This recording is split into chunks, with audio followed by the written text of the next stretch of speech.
And welcome back to the Savvy Investor radio show and podcast with the team at Prostatis Financial. Mike Kinnett is here. Ryan Herbert is here. And as we kind of go through some of the questions that you might have when it comes to your retirement. And we're going to do kind of a special thing here today as we begin the year. Take a look back at 2025 and look forward to 2026. And Mike, I know, when we were having this conversation last year at this time, there was a brand new president, a little bit of uncertainty. We knew that he loved tariffs. We knew that he was going to be very, very involved in the economy and the finances of the country. And we all thought, oh my God, it's going to cause inflation. Well, the inflation monster didn't really happen, and the recession monster didn't really happen. But it was a pretty good year in the market. Mike, when you look at a year like this is a pretty good one for everybody, including retirees, wasn't it? Yeah, I mean, in general, everything was pretty good. There was a little hiccup here and a little hiccup there, but when you have a well-designed financial plan, you're not watching the day-to-day parts of the market, so you don't care about the fact that April was a disaster, or at least a week and a half in April was so horrible.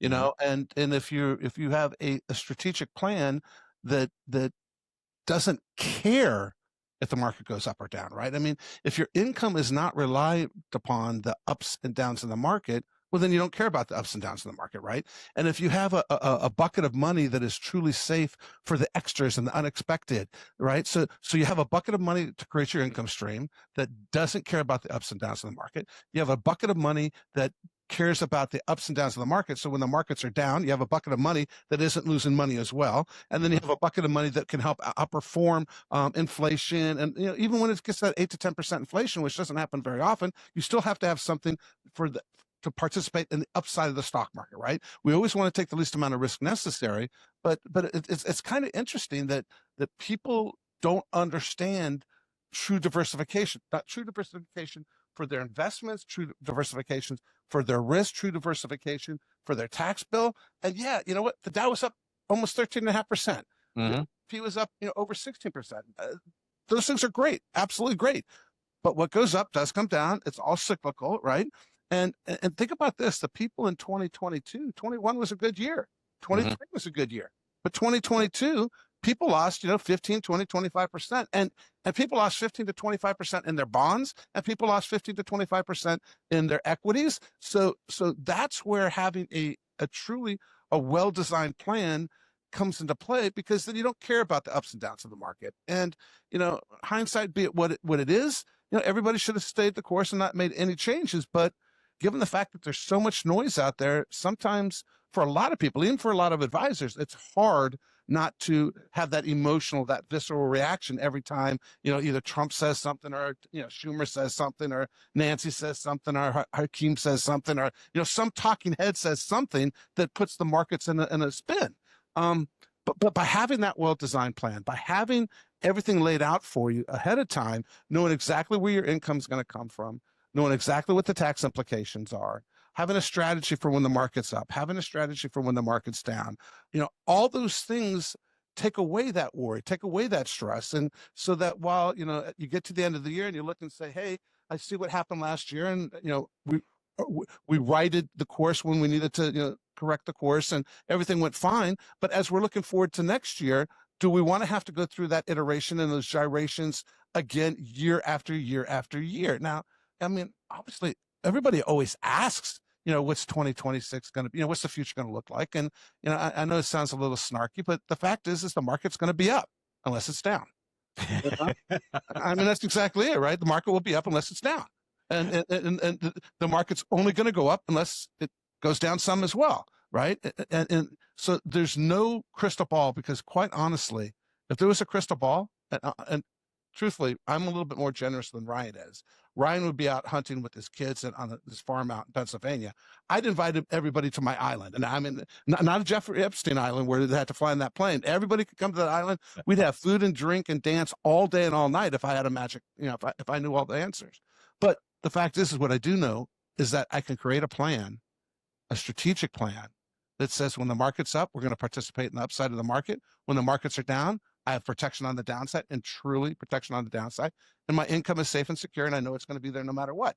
That there's something to be said about that. And I think that if you're looking for that type of environment, if you're looking for that type of relationship where you don't have to constantly guess at what's going on in the market, go to the Savvy Investor radio.com. Just click on the little button up top. It says schedule a 15-minute appointment. I'm old fashioned. I like calling. Ryan, he likes clicking those buttons. He doesn't even want to talk to people until he has to. So either pick up the phone or go to the website. Both of them work. Ryan, I want to ask you about the interest rate thing, because that's kind of important to people who are in retirement or going into retirement. They want to get that CD, they want to get that annuity, they want to get that money market, and they want to get paid, 4 or 5% outside the market, and they don't have to worry about the ups and downs of everything. There has been so much between Trump and Jerome Powell. He had 3 rate cuts in the year. He's going to be in office until the end of May, and there might be somebody else that they bring in there. The Fed has always had a 2% rate that they want to have, and now they're looking at... Randy, I just want to interrupt you on that 2% rate. What a stupid number. Do you know what you know what that rate is based upon? The Italians. Yeah.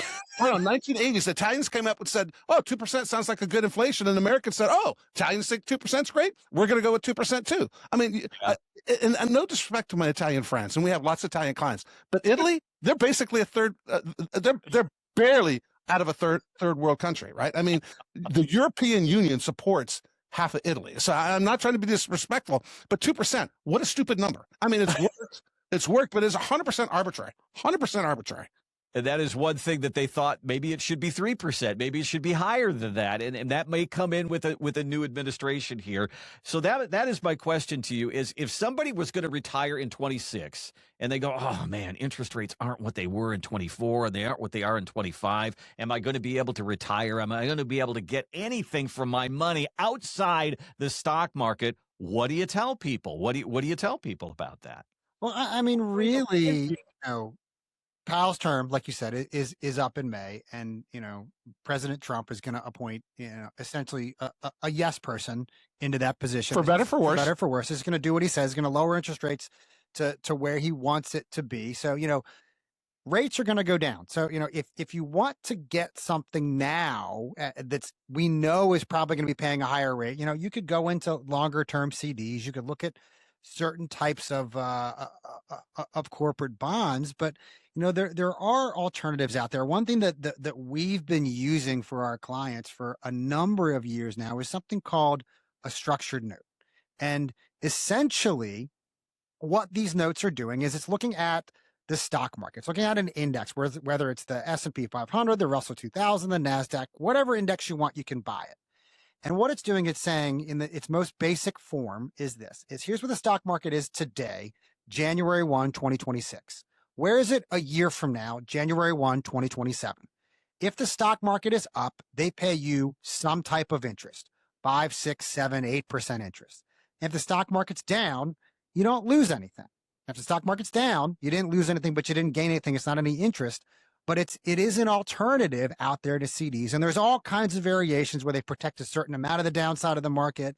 They give you a certain percentage of the upside of the market. But for better or worse, stock market goes down, I don't lose anything. Stock market goes up, I make X percent.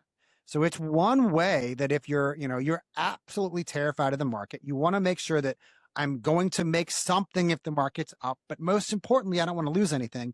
It's an alternative out there. And that's just one of the tools that we have at our disposal for clients out there that are really just terrified of the market. You're worried about what's going to happen to interest rate, but most importantly, you want to have a plan. It's not as if, this is something that I just say, all right, January 1, here's what I'm doing. I'll think about it again a year from now. Having a plan means looking at your plan, creating that plan, and constantly checking in on it, making updates to the plan. That's what happens in retirement. I just had 2 clients in here, Rich and Linda. Rich and Linda came to me from the radio program a number of years ago. We worked on their plan. We constantly tweaked their plan. And we ultimately got to the point where they just retired this past July. And, prior to them retiring, we met 2 or 3 times. Once they actually pulled the trigger and sent all the paperwork in, we met once or twice, and I said to them, let's wait a couple of months before you guys make any rash decisions about, I want to pull money here, we want to do that.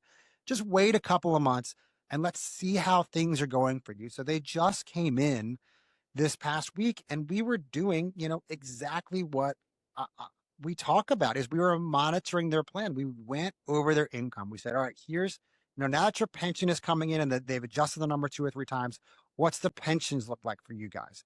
Now that you're on Social Security, they've adjusted those numbers 2 or 3 times. How does Social Security look for you guys? How much are you actually spending? Because you said you wanted to spend $8,000 a month. What is the realistic number of what you've been working with? So that way we can move on to the next phase of your plan, which is, a more important factor, which is actually tax planning. Because once we know income is working, we took those steps to make sure that no matter what happens, they're going to have the income that they need. And for them, that number is about $10,000 a month. We have the $10,000 a month coming in every single month between their Social Security and their pensions and some of the vehicles that we're using for them. Let's now move on to that tax planning aspect of it, because I know, our base income is right around $130,000 a year. How much more can we take out of these IRAs? They've got about $2.5 million in IRAs. How much more can we take out of your IRAs and start doing Roth conversions on? Because we want to make sure that we are being as tax efficient as possible with everything that we're doing. We want to minimize those taxes, because right now we just have pensions and we have Social Security. We have that time bomb that's looming out there because they're 67 and 65. In a number of years, when you guys turn 75, all of a sudden the government's going to say, hey, we want you to start taking money out of these IRAs, out of these 401ks, and paying the tax on it. Let's start doing these Roth conversions to help eliminate, cut down on that RMD. And for them, ultimately, we're going to get all $2.5 million converted before we reach age 75 for Rich. And I think the numbers, and I have to go back and think about it, but I think over their lifetime, we're going to be saving them about $2.1 million in income taxes by having this plan in place, by doing these Roth conversions over the next 7-8 years for them. And, it really all started because they heard us on the radio. They heard us talking about creating those income streams that you can't outlive. They heard us talking about how we can do it in the most tax efficient manner so that ultimately we can get to the lowest tax bracket possible. And if this is something that you're looking for, if this is something that you feel that you're missing in your financial plan, I want you to give us a call at 866-597-1040, 866-597-1040, or, you can visit us on the web at thesavvyinvestorradio.com. That's thesavvyinvestorradio.com.